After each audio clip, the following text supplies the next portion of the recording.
ಎಲ್ಲರೂ ಅದೇ ರೀಸನ್ ಹೇಳೋದು, ಲೇಟ್ ಆದ ಕೂಡಲೇ ಎಂತದ್ದು ಬೆಂಗಳೂರಲ್ವಾ ಅದೆಲ್ಲ. ಮೇಡಮ್ ಈಗ ನೀವು ಕ್ಲಾಸ್ ತಗೊಳ್ಳಿ. ಅಲ್ಲ ಈಗ ನಾಯಕ ನಟರು ಅಂದ್ರೆ ಏನೋ ವಿಲನ್ ಅವ್ರನ್ನ ವೆಲ್ಕಮ್ ಮಾಡ್ಬೇಡ. ಭೀಷ್ಮ ಅವರು ವೆಲ್ಕಮ್ ಸರ್. Madam welcome. ಹೇಗಿದ್ದೀರಾ? ಭಯ ಆಗ್ತಾ ಇದೆ ನಂಗೆ ನಿಮ್ ಗೆಟಪ್ ನೋಡಿ. ಚೆನ್ನಾಗಿದೆ but thank you. Ashwavega channel ನೋಡ್ತಾರಂತ ಪ್ರತಿಯೊಬ್ಬರಿಗೂ ನಮಸ್ಕಾರ. ನಾನು ಭೀಷ್ಮರಾಮಯ್ಯ. ಈ ಒಂದು ಸಿನಿಮಾದಲ್ಲಿ ಮಾರ ಅಂತ ಹೇಳಿ ಒಂದು ಕ್ಯಾರೆಕ್ಟರ್ನ ಮಾಡಿದ್ದೀನಿ. ಸೂಪರ್. ನಾನ್ ಬೇಡವೇ ಬೇಡ ಅನ್ಸುತ್ತೆ ಅಶೋಕ್ ಸರ್.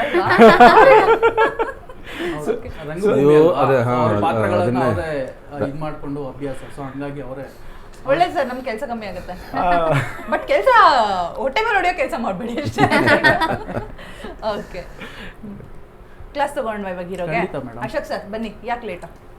ಮೇಡಮ್ ಈಗ ಬೆಂಗಳೂರು ಏನಾಗಿದೆ ಅಂತ ಹೇಳಿದ್ರೆ ಅಲ್ಲಿಂದ ಇಲ್ಲಿಗೆ ಬರೋಕ್ಕೆ 24 ಕಿಲೋಮೀಟರ್ಸು. ಓಕೆ, 2 ಅವರ್ ತಗೊಂಡಿವೆ. ಸೊ ನಾವೇನು ಮಾಡೋಕ್ಕಾಗೋದಿಲ್ಲ ಮೇಡಮ್. ಆಕ್ಚುಲಿ ಹೇಳ್ಬೇಕಂದ್ರೆ ಇಲ್ಲಿ ಮಾತ್ರ ಲೇಟ್ ಅಷ್ಟೇ, ಬಟ್ ಶೂಟಿಂಗ್ ಸೆಟ್ ಅಲ್ಲಿ ನಾನೇ ಫಸ್ಟ್ ಆನ್ ಟೈಮ್.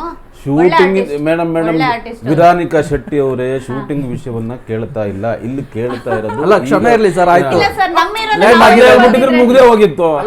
ಅಲ್ಲ ಬೆಂಗಳೂರದ ಟ್ರಾಫಿಕ್ ಗೊತ್ತಿಲ್ವಾ? ಇವ್ರು ಬೆಂಗಳೂರಲ್ಲೇ ಹುಟ್ಟು ಬೆಳೆದವರು. ಅಲ್ಲ ಮೇಡಮ್, ನಮ್ಮ ಚಿತ್ರದ ನಾಯಕನ ನಾನೇ ವಹಿಸ್ಕೊಳ್ಳಿಲ್ದಿದ್ರೆ ನಾಯಕಿ ಬಿಡಕ್ಕಾಗತ್ತಾ? ಮೇಡಮ್ ನಮಸ್ಕಾರ. ಅಲ್ಲ ನಿನ್ನೆ ಸೆಲೆಬ್ರಿಟಿ ಶೋ ನೋಡಿದೆ, ನೀವು ಎಷ್ಟು ವಹಿಸ್ಕೊಂಡು ಬಂದಿದ್ದೀರಿ, ಏನೇನ್ ಮಾಡಿದಿರಿ ಅಂತ ಚಿತ್ರದಲ್ಲೂ ನೋಡಿದೆ. ಇರ್ಲಿ ಬಿಡಿ, ಈಗ ಯಾಕೆ ಅದು ಬೇಡ, ಅದು ಏನೋ ಇದೆ. ಓಕೆ ಮೇಡಮ್, ಒಂದು ನಿಮಿಷ ನನಗೆ ಮಾತಾಡೋಕ್ಕೆ ಅವಕಾಶ ಕೊಡಿ. ಅಶ್ವವೇಗದ ಎಲ್ಲ ವೀಕ್ಷಕರಿಗೆ ಒಂದು, ನಾನೇನು ಹಿರಿಯ ನಟಲ್ಲ, ಇವತ್ತಿಂದನೂ ನಾನು ಕಲಿತಾನೆ ಇದ್ದೀನಿ. ನನಗೊಂದು ಹೆಮ್ಮೆ ಇದೆ ಧರ್ಮಮ್ಮ ಇದರಲ್ಲಿ. ಭೀಷ್ಮರಾಮಯ್ಯನವರು ತುಂಬ ಯಾಕೆಂದರೆ ಅವ್ರು ನಾನು ಚೆನ್ನಾಗಿ ಮಾಡಿದ್ದೀನಿ ಅಂತ ಯಾರೂ ಹೇಳ್ಕೊಳಕ್ಕಾಗಲ್ಲ. ಭೀಷ್ಮರಾಮಯ್ಯನವರು ತುಂಬ ಅದ್ಭುತವಾಗಿ ಆ್ಯಕ್ಟ್ ಮಾಡಿದಿರಿ ತಾವು. ಖುಷಿಯಾಗುತ್ತೆ. ನಮ್ಮ ಚಿತ್ರದಲ್ಲಿ ನೀವು ಒಂದು ಪಾಲುದಾರಿಕೆ ವಹಿಸಿರೋದಕ್ಕೆ ತುಂಬ ಹೆಮ್ಮೆ ಇದೆ, ನನಗೆ ಗರ್ವ ಇದೆ. ಅದೇ ರೀತಿ ಸರ್ ನಮಸ್ಕಾರ. ಲೇಟಾಗಿ ಬಂದರೂ ಹೇಳ್ತೀನಿ. ಶಶಿ ಸರ್, ಮೇಡಮ್ ತುಂಬ ಅದ್ಭುತವಾಗಿ ಆ್ಯಕ್ಟ್ ಮಾಡಿದ್ದಾರೆ. ಹೆಂಗಿತ್ತು ಅಂತಂದರೆ ಅವರು ಈ ಆ ಎಮೋಷನ್ ಆಗಲಿ ಅಥವಾ ಆ ಸೆಟ್ಲಾಗಿ ಒಂದು ಥರ ತೊಗೊಂಡು ಹೋಗೋದಿರುತ್ತಲ್ಲ. ಈಗ ಕೂಗಾಡೋದು, ನಾವು ವಿಲನ್ಗಳು ಕೂಗಾಡೋದು, ಕಿರ್ಚಾಡೋದು ಮಾಡೋದು ಈಸಿ ತಿಳಿತಾ, ಅಥವಾ ನಾವು ಅಳಬೇಕು ಅಂದ್ರೆ ಅಳ್ತೀವಿ, ಹಿಂಗೆ ಅನ್ನೋದು ಅಂತೀವಿ. ಬಟ್ ಇಡೀ ಪಾತ್ರನ ಆ ಬ್ಯಾಲೆನ್ಸ್ ಮಾಡೋದಿದೆಯಾ, ನಮ್ಮ ಶಶಿ ತುಂಬ ಚೆನ್ನಾಗಿ ಮಾಡಿದ್ದಾರೆ. ನಾನು ಆ ಫಸ್ಟ್ ಒಂದ್ಸರಿ ಸಿನಿಮಾ ನೋಡಿದಾಗ್ಲೂ ತುಂಬ ಖುಷಿ ಆಯಿತು ಅಬ್ಸರ್ವ್ ಮಾಡಿದೆ.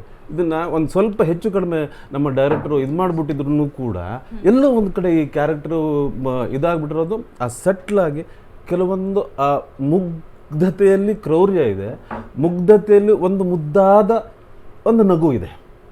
ಸೊ ಎಲ್ಲ ಇದನ್ನು ತುಂಬ ಚೆನ್ನಾಗಿ ಮಾಡಿದ್ದೀರಿ ಶಶಿ ಸರ್. ನೀವು ಮತ್ತು ತಾವು ಕೂಡ ಅಷ್ಟೇ ಚಿತ್ರರಂಗದಲ್ಲಿ ಇನ್ನೂ ಬೆಳೀರಿ.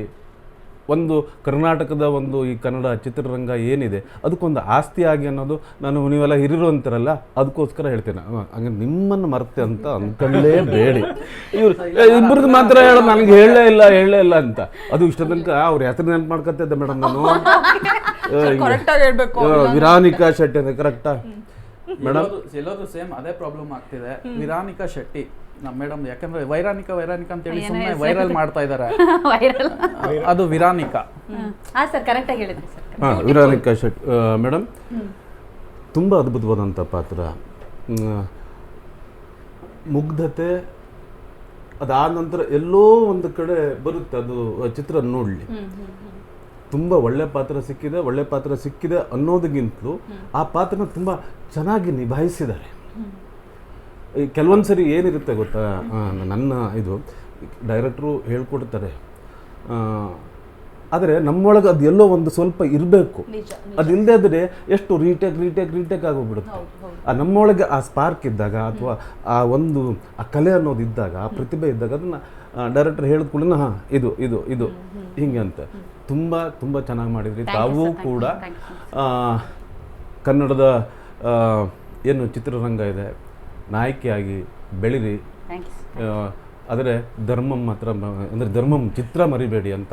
ಇಲ್ಲ ಯಾಕಂದ್ರೆ ನೀವು ಆಗಲೇ ಹೇಳಿದ್ರಿ ಧರ್ಮಂ ನನಗೆ ಒಂದು ಒಳ್ಳೆ ಅವಕಾಶ ಕೊಟ್ಟಿದೆ ಹೌದು ಸರ್.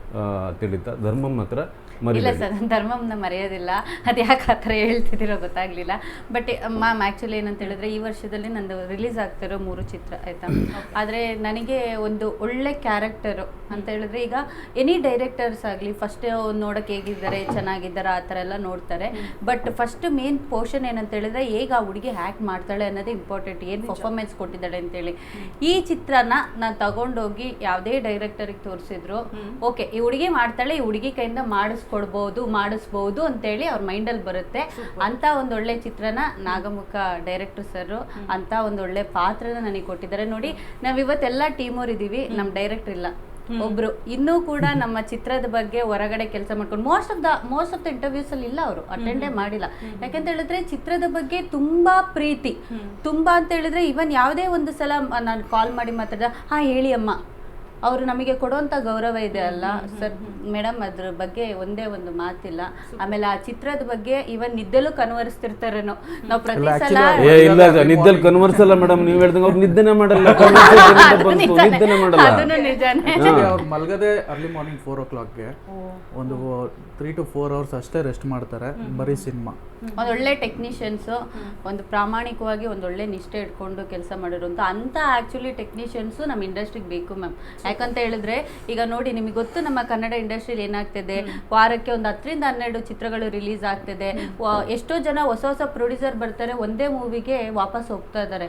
ಬಟ್ ಈ ಥರ ಡೈರೆಕ್ಟರ್ಗಳು ಆ ಥರ ಪ್ರೊಡ್ಯೂಸರ್ ಕೈಗೆ ಸಿಗಬೇಕು. ಆ್ಯಕ್ಚುಲಿ ಹೇಳ್ಬೇಕಂತ ಹೇಳಿದ್ರೆ, ಇವನ್ ನಾವೊಂದ್ಸಲ ಟೇಕ್ ಮಾಡಿಬಿಟ್ಟು ಮಾನಿಟರ್ ನೋಡೋಕೆ ಹೋಗುವಾಗ್ಲೂ ಸರ್ ಮೈಂಡಲ್ಲಿ ಅದು ಗುಣುಕ್ತಾ ಇರುತ್ತೆ. ಆ ಬ್ಯಾಕ್ಗ್ರೌಂಡ್ ಮ್ಯೂಸಿಕ್ ನೀವು ಗಮನಿಸಿದ್ದೀರಾ, ಅದು ಹಂಗೆ ನಡೀತಾ ಇರುತ್ತೆ. ಅದಕ್ಕೆ ಒಂಚೂರು ಅಲ್ಲಿಗೆ ಮ್ಯಾಚ್ ಆಗ್ಲಿಲ್ದಿದ್ರೆ, ಮೇಡಮ್ ಯಾಕೋ ನನಗೆ ಒಂಚೂರು ಆಗಲ್ಲ ಅನ್ಸುತ್ತೆ, ಇನ್ನೊಂದು ಕೊಟ್ಬಿಡಿ ಮೇಡಮ್ ಅಂತ ಹೇಳ್ಬಿಟ್ಟು ನಿಲ್ಲಿಸ್ಬಿಟ್ಟು ಮಾಡಿಸ್ತಾರೆ. ಸೊ ಅಂಥ ಕೆಲಸದವ್ರ ಕೈಯಲ್ಲಿ ನಾನು ಕೆಲಸ ಮಾಡಿದ್ದೀನಿ ಅನ್ಕೊಳ್ಳೋದಕ್ಕೆ ನನಗೆ ತುಂಬಾ ಖುಷಿ ಇದೆ. ಅಂಡ್ ಇವರಿಗೆ ಅದು ನಾವೆಲ್ಲರೂ ನಾವು ಅದೃಷ್ಟವಂತರೆ ಅಂತ ಅನ್ಕೋಬಹುದು. ಈ ವಿಚಾರದಲ್ಲಿ ನಮಗೆ ಒಳ್ಳೆ ಅದ್ಭುತ ನಿರ್ದೇಶಕರು ಸಿಕ್ಕಿದ್ದಾರೆ. ಸೊ ಅದರಲ್ಲಿ ಎರಡನೇ ಮಾತಿಲ್ಲ, ತುಂಬ ಖುಷಿ ಇದೆ. ಸೂಪರ್ ಪಾತ್ರದಲ್ಲಿ ಮತ್ತು ಅವರ ಕೆಲಸದಲ್ಲಿ ಇನ್ವಾಲ್ವ್ಮೆಂಟ್ ಆಗ್ಬಿಟ್ಟಿದ್ದಾರೆ ಅಂತ ಅಂದರೆ ನಾವು ಅವ್ರನ್ನ ಏನು ಮಾಡಿದ್ರು ಹೊರಗಡೆ ತರೋದಕ್ಕೆ ಸ್ವಲ್ಪ ಕಷ್ಟ. ಬರಲ್ಲ ಮೇಡಮ್, ಮುಂದ್ಗಡೆ ಬರಲ್ಲ. ಇವನ್ ನಿನ್ನೆ ಪ್ರೀಮಿಯರ್ ಶೋ ಇತ್ತಲ್ಲ, ಸರ್ ಬನ್ನಿ ಸರ್ ಮುಂದ್ಗಡೆ ನಿಂತ್ಕೊಂಡು, ಮೇಡಮ್ ಪರವಾಗಿಲ್ಲ ನೀವು ಹೋಗಿ ಇಡೀ ಎಲ್ಲರನ್ನೂ ಕಳಿಸಿದ್ದಾರೆ ಮೇಡಮ್. ನಾವೆಲ್ಲರೂ ಕೂಡ ಮಾತಾಡಿದ್ವಿ. ಆ ಡೈರೆಕ್ಟರ್ ಸರ್ ಮಾತ್ರ ಹಿಂದ್ಗಡೆ ಇದ್ದಾರೆ, ಬರೋದಿಲ್ಲ ಕ್ಯಾಮ್ರಾ ಮುಂದೆ, ಬಟ್ ಎಲ್ಲನೂ ಕಳಿಸ್ತಾರೆ. ಅಂದರೆ ರಾಜ ಆಗಲಿ ರಾಣಿ ಆಗಲಿ ಒಬ್ಬ ನಾಯಕ ಆಗಲಿ ನಾಯಕಿ ಆಗಲಿ ಅದನ್ನ ಬೆಳೆಸೋದು ಉಳಿಸೋದು ಶಕ್ತಿ ಇರೋದು ಡೈರೆಕ್ಟರ್ ಕೈಯಲ್ಲಿ ಮಾತ್ರ. ಅದನ್ನ ರೂಪಿಸೋದು, ಅದನ್ನ ಒಂದು ದೊಡ್ಡ ಮಟ್ಟಕ್ಕೆ ತಗೊಂಡು ಹೋಗೋಕ್ಕಾಗೋದು ಅವರ ಪೆನ್ನಲ್ಲಿರೋ ಶಕ್ತಿ ಆ್ಯಂಡ್ ಅವರಲ್ಲಿರೋ ಶಕ್ತಿ. ಅದನ್ನ ಆ್ಯಕ್ಚುಲಿ ನಮ್ಮಿಬ್ಬರಿಗೆ ತುಂಬಾ ಒಳ್ಳೆ ಚಿತ್ರನ ಕೊಟ್ಟಿದ್ದಾರೆ. ಸೊ ಅವರಿಗೆ ಅಬ್ಜೆಕ್ಷನ್ ಹೌದು ಸರ್ ನಿಮಗೂ ಕೊಟ್ಟಿದ್ದಾರೆ ಸರ್. ನಾನು ಅದು ಮೊದಲೇ ಹೇಳ್ಬಿಟ್ಟೆ, ನಾನಿರ್ಲಿಲ್ಲ ಮಾತಾಡ್ಬೇಕಾದ್ರೆ ನಾಗಮುಖ ಸರ್ ಅಂತಾನೆ ಹೇಳ್ಬಿಟ್ಟೆ ತಗೊಂಡ್ಬಿಟ್ಟಿದ್ದು, ಸ್ಟಾರ್ಟಿಂಗ್ ಅಲ್ಲೇ ಓಪನಿಂಗ್ ಅದು ತಗೊಂಡ್ಬಿಟ್ಟೆ. ಅಲ್ಲ ಇವರು ನಮ್ಗಿಬ್ರಿಗೆ ಕೊಟ್ಟರು ಅಂತ ಹೇಳಿದ್ರಲ್ಲ, ಓ ಹಿಂಗಿರ್ಬೋದು ಮೇಡಮ್, ನನಗೆ ಈಗ ಯೋಚನೆ ಬರ್ತದೆ. ಅವರು ಸಿನಿಮಾದಲ್ಲಿ ಹೀರೋ ಹೀರೋಯಿನು, ನಾವು ವಿಲನ್ಗಳಲ್ವಾ, ಹಂಗಾಗಿ ಅವರು ಏನೋ ಗಲ್ಬಸ್ಕೆ ಮಾಡಿದ್ರು ಬಿಡಿ. ನಾವ್ ಬೇಡ ಅಂದ್ರೆ ಇಲ್ಲ, ಆಕ್ಚುಲಿ ಏನಂತ ಅಂದ್ರೆ ವಿಲನ್ ಇದ್ರೇನೆ ಸಿನಿಮಾದಲ್ಲಿ ಹೀರೋ ಅಂತ ಗೊತ್ತಾಗೋದು ಸರ್. ನೀವ್ ಯಾಕೆ ಅದನ್ನ ಹಂಗಲ್ಲ, ಹಂಗೆ ನಾನು ಉಲ್ಟಾ ಬರ್ತೀನಿ. ಹೀರೋ ಇದ್ರನ್ನೇ ವಿಲನ್ ಆಗೋದು, ಇಲ್ಲಾಂದ್ರೆ ಹೀರೋ ಅನ್ನೋ ಶಬ್ದನೂ ಬರೋಲ್ಲ, ವಿಲನ್ ಅನ್ನೋ ಶಬ್ದನೇ ಬರೋದಿಲ್ಲ, ಹುಟ್ಕೋತಾನೆ ಇರಲಿಲ್ಲ ಜಗತ್ತಲ್ಲಿ ನಾಯಕ ಖಳನಾಯಕ ಅನ್ನೋದು. ಪ್ರತಿಯೊಂದು ಪಾತ್ರ ಇದ್ರೇನೆ ಅದು ಒಪ್ಕೊಳ್ಳೋಣ.